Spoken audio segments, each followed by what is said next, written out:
Hello and welcome to the show. Oh, that was right. This is Werewolf the Podcast, and this is episode 101. I'm your host, Will the Werewolf, and we're going to crack on with a new series. We're looking at Fenn's story. So as we move on into the hundreds of episodes, we will look at Little Fenn's little past. Sorry, I'm just saying that to annoy him. Fenn, as you might well know, is my wolf soul at present. He's been around for 1,000 years or more, so we can have a little journey into his own history. You may or may not know that the werewolf tribe came about in the Ural Mountains of Russia during an extra severe winter. A tribe of people and a pack of wolves were about to expire when a pact was made between them, the wolves and people. The wolves gave away their souls to the people who could then be wolves or wolfmen at will. This was when the posits were formed. They are separate entities that look like sort of caricatures of wolves to those that can see them. They're invisible to all but the werewolves themselves and some mystical people or mad fuckers in other cases. I suppose those may be the same thing. Who knows? The posits can roam free of the humans, but I suppose, like we imagine ghosts in the modern day having no physical presence.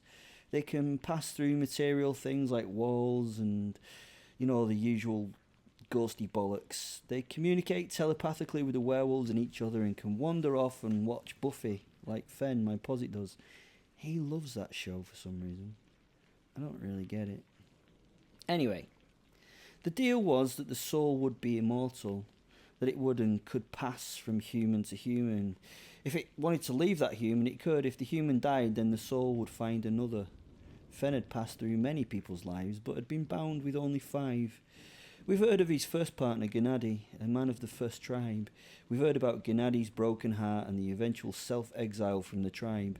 Fenn and Gennady left and moved away west from his tribe, and you've probably heard about it in other episodes. I suppose episode 79 is where we followed Gennady and his run from love. So let us listen to a tale from my posit partner's past. Before we start, this is a big thanks to all the support the podcast has had. This is somewhat of a niche product, so we never really expected it to be popular, but it was just done for fun. But somehow we've got into the top 25% of the worldwide downloads, which apparently is big bollocks. And yeah, it's shocked us more than anyone. Thanks. I don't really know what to say, and it's making me sort of worry about the humans that are out there. There are links in the description to social media and things. I'm most contactable through Twitter, to be honest, for those looking to speak to me personally. So, anyway, after the general housekeeping duties and the thanks, let us look into Fenrir's history. And I really don't know why he has a North of England accent, but he really does.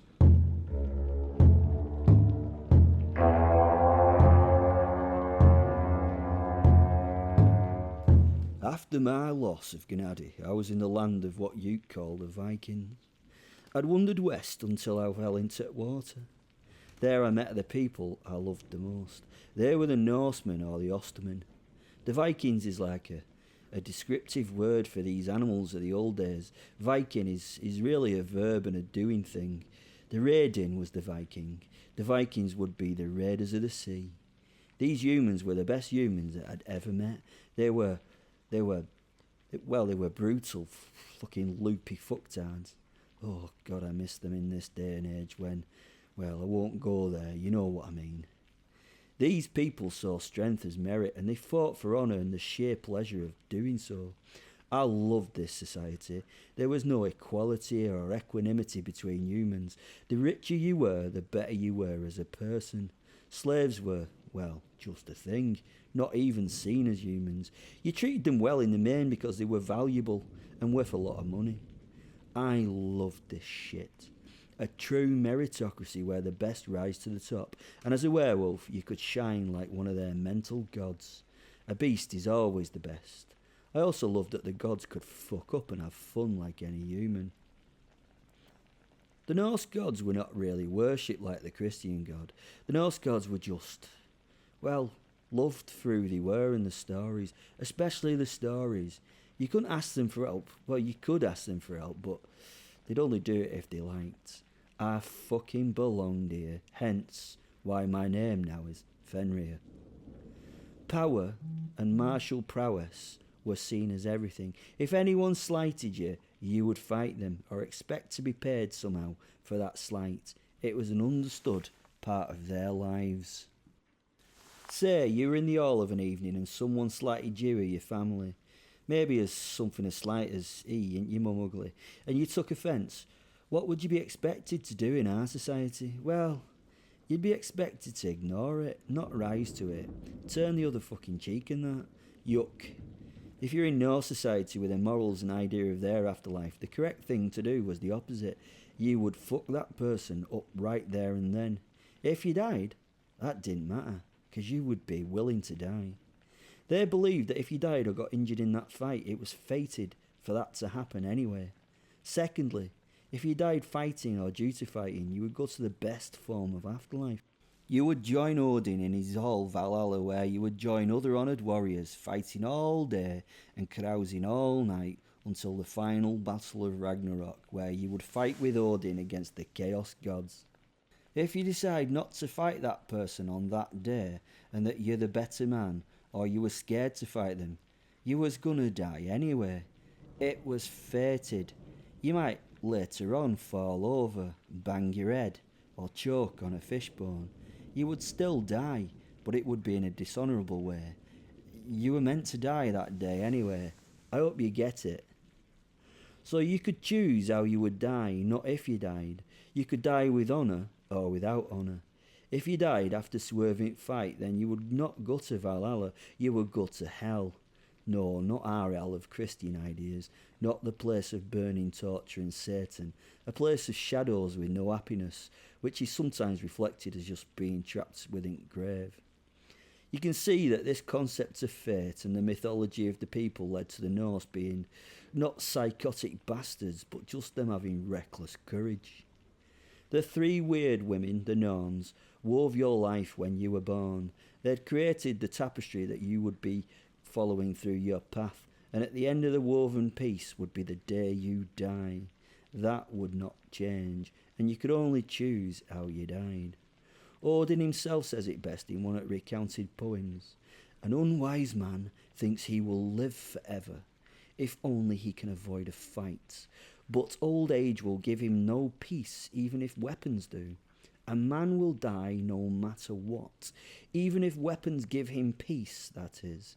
If he avoids getting hurt in battle and in old age, he will suffer anyway, just as he would have suffered from those weapons he avoided in his youth.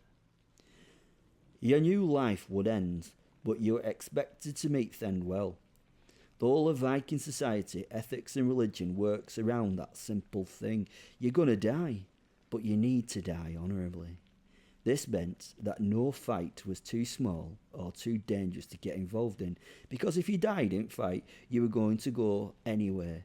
You might as well be brave. Now that sounds bad in a way. The weak would be mercilessly bullied, but no, there was also concepts called the Drenga, that beating people more vulnerable than you was not honourable, that honour was only linked to beating those that would be a struggle or impossible to beat. The more the odds were stacked against you, the more recognition you gained. Even if you lost the fight, being willing to have a go would get you respect. This meant Viking society was pretty safe for those weaker than others. In fact, they could gain great honour easily. Obviously, this only extended to Vikings in the tribe. If you were a non-Viking, then, well, you weren't seen as a human, so life was not so good. Violence was an expectation, not a sin. You fought to survive. Oh, I'm close. Men and women, well, men were men and women were women, but no one got lost in gender politics because they were struggling to survive. Each sex was the power in some part of the relationship. That said, there was equality and equanimity in the home between men and women. Okay, they had their roles within that home, but the woman was the boss of the hearth and the home. She was the one who controlled all going-ons in life concerning family and house. The man was the one who did the work outside the home and the farm. Women had a lot of power. They could divorce if they wished. They could marry for a contracted agreed amount of time. They could fight if they wanted to. Shield maidens are a lot rarer than the films portray, but they were proper things and had much respect from those they fought alongside. Anyone willing to fight was treated with respect. Such a beautiful society. I'd left Gennady on the step. He had wholly broken down and was no longer capable of living. When I left him, he was starved and grieving for his loss. See that episode? I think it's 79. He was so weak that I couldn't stand it anymore. Please do not think I'd not tried to help him and get him to be a better place, but you can only help so much before you give up. He'd given up, so I had to. He was the strongest of men, but he'd fallen to the easiest weakness for a strong man. He'd fallen to that thing, fucking love. Fucking love. My next binding will be with a human that cannot feel that ridiculous emotion. I could feel those who did not feel. They would be chosen ones now. These days they call them psychopaths or sociopaths or both if you're lucky. If you use proper mental health language, they're called like antisocial personality disorder or something now. But I just call them nutters. I understand this now as I made my way west after leaving poor Gennady. I was ethereal, unseen with no physicality. I felt as naked and powerless as I can feel, I suppose. I needed a body and a mind with which to work. I took Thorstein as my new human host. He had difficulty accepting me at first. He needed to fit in with his religion and all that he followed at the time. Luckily, the idea that a man could carry the soul of an animal on his own was already part of the faith in the Norse. I met him when he was very young. He was a farmer's child and was fishing with friends. He sat by the river and shone to me. I saw in his soul like a bright flame. He was emotionless. There was no love in him. I only felt the want of power and fame. That was what I needed in a person. And an emotionless mental winner. He was a beautiful child, sorry. Looks are everything in the human world. If you're beautiful, you're more powerful than you can ever imagine. Blonde-haired, well-fed and strapping and the pride of his mother and father. He fished as I moved to him. I stood behind the boy as the sun went behind darkness. It was a coming storm. Lightning flitted through the clouds as thunder crashed around. His friends grabbed their things and ran home in fear. His eyes just saw them as weak and cowardly. Thorstein had been told to get fish for dinner. He'd 3 and wanted more before leaving. Thorstein was brave, and I respected that. He sat stoically, intent on his line as his friends ran from home in a semi-panic, and he smiled. The rain started to smash into the ground. It tore through the leaves of the bushes and the trees. It exploded on the surface of the water. The noise was deafening and reassuring for him. I felt him relax as he pulled a skin cover over his head to intercept the falling droplets. I came from the cover of the bushes. You must remember that if you could see me, I would look like a giant black-pelted wolf, twice as large as anything seen in this part of the world. I would be terrifying to this small human being if he could look upon me. I had to do this carefully. His initial reaction would be everything. He would pass or fail the, let's call it interview process with just that instant of, just in that moment. I walked within a few hundred feet and sent a message into his brain. Turn around. A telepathic link was formed. I knew he'd heard me, but he shrugged and continued his focus on his line. He was twitching it in the water to try and get the fish that would be now at the bottom of the pool. Turn around, I ordered. The boy now changed in manner. He slowly placed the fishing stick on the ground and laughed. No, Anne, you won't make me fear. I know it's you, and it's not going to go well for you. I must get another fish. Then I'll play your games with you. You fight like a whelp anyway. Give me a moment. Let me get another fish, and I'll teach you the lesson you need. Turn around and see me, I repeated. The boys rocked his head back and laughed again. His laughter was like a peal of bells and music to my ears. I could already smell and sense his intelligence. He was going to be perfect. If this was the first meeting and it went well, this was just going to be perfect. There were so many that had break at first meeting. I'd failed to fit with 9 others on my journeys. This would be the moment that would be the first significant test. There was something more to this creature before me. He was more than human. Bonding with this one and continuing my journey would be an honour. He now shrugged off his cover and stood with his back to me. He was giggling. I will turn when I'm ready. I hope your fists are hardened and your head ready to be swollen. He rolled up his shirt sleeves as he got slick with rain and he shook water from his arms. Are you ready for me, Anne? He turned and tilted his head for battle. His fists were balled and he was happy about the distraction. He did not expect to see me standing there. He didn't flinch. His eyes met mine and he froze. There was a brief look of confusion, a quick look of concern, but not fear. The little monster smiled. The little bastard thought he might be able to take the 8-foot wolf in front of him. His eyes moved quickly to his kit on the floor and the knife's handle that was visible there. I followed his eyes, and then as he lifted them to mine, I shook my head, and the little fucker smiled again. I loved this kid. He had my heart already and he was still going to go for the knife to rip mine out of my body. You think you're going to get there before me, don't you, boy? I sent to his mind. Confusion flashed across the boy's face. He had just heard me, or he'd heard something. He had no idea what the fuck was going on right now. He relaxed a little and maintained eye contact as he opened and closed his fists. There was a moment of silence. Silent as it can be when the sky's falling on your head. You spoke, Wolf? He said. I shook my head at him and said, no, I'm speaking in your head. This confused him even more. He quickly accepted it though. It was impressively how quickly he got his faculties together to respond. You are a wolf? No, it's not that simple. I'm not a wolf, I replied. You're a god? No, I'm no god either. I'm more than that. I'm more real than that. You're a wolf spirit? Kind of, but no.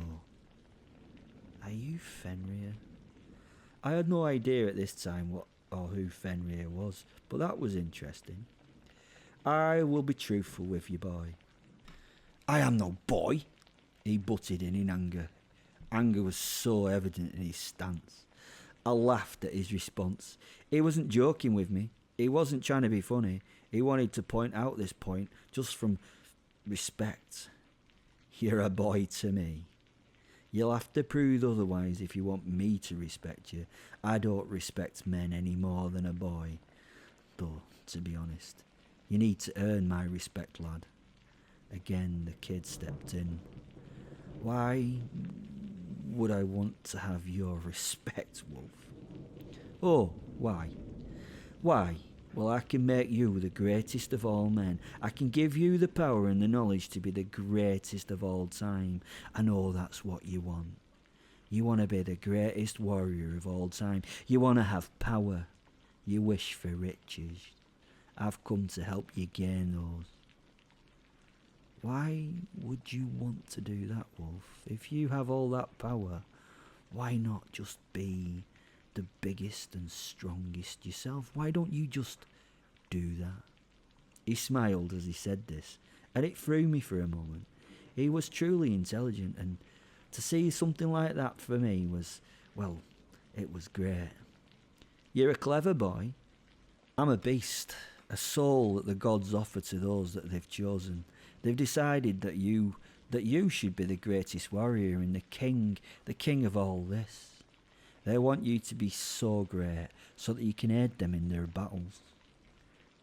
Do you mean I am to help them at Ragnarok? He asked now with some excitement. I had no idea what Ragnarok was, so I had to be a little devious in me questioning. What do you know of that, boy? Tell me what you know, I asked. He paused and gave me an intense and quizzical look. This was amazing. Most people freak the fuck out when they have a telepathic wolf talking to them. They think that they've gone nuts or something. This kid, he was asking me questions. After some time he nodded and the water ran from his nose to the ground. Ragnarok. Ragnarok is the last day of the gods. They will fight the chaos gods. They will fight the chaos gods and they will lose. That was why I wondered if you were Fenrir. He is the great giant wolf. But I know he is tied at the base of the world tree with a sword through his jaws until the end of days. The wolf Fenrir will eat the sun and kill the All-Father Odin. That was why I wondered if you were Fenrir. But why would Fenrir want me to be the best of warriors? Why would he want me to fight against him on that day? I need worthy opponents. I want to fight only best. So my spirit is yours to learn from and work with, to become truly powerful and worthy of that balance. I am the spirit released from my trapped body so I can wander the world and mix with the race of men. I am Fenrir. I can combine with you and make you unstoppable. How does that sound to you? The boy was silent for some time. I could almost smell him thinking. That sounds good. But how do I know you're not tricking me? You are the son of Loki after all, he asked. Are you ready for proof? I asked. He nodded and I tore into him as we transformed into the werewolf. The rain had stopped and he peered into the water before him now. He studied and moved to check if what he saw was really him. A giant black werewolf. Amber eyes. Darkness personified. Once satisfied, he found me in his mind, and we laughed together uncontrollably, the perfect combination. So this is the story of how I became Fenrir Wolfsoul. He was one of the greatest warriors that has ever lived, and he has parts in many sagas, parts that are not normally attributed to him. So here we start, the new series, Viking Wolf, but Viking Wolf as it should have fucking been. Thanks for listening, everyone. Again, we're now looking at Fenrir's other lives. If you enjoy this shit, support me. If you don't enjoy this shit, sorry. Life sometimes is hard, as I know. Love you all. Bye.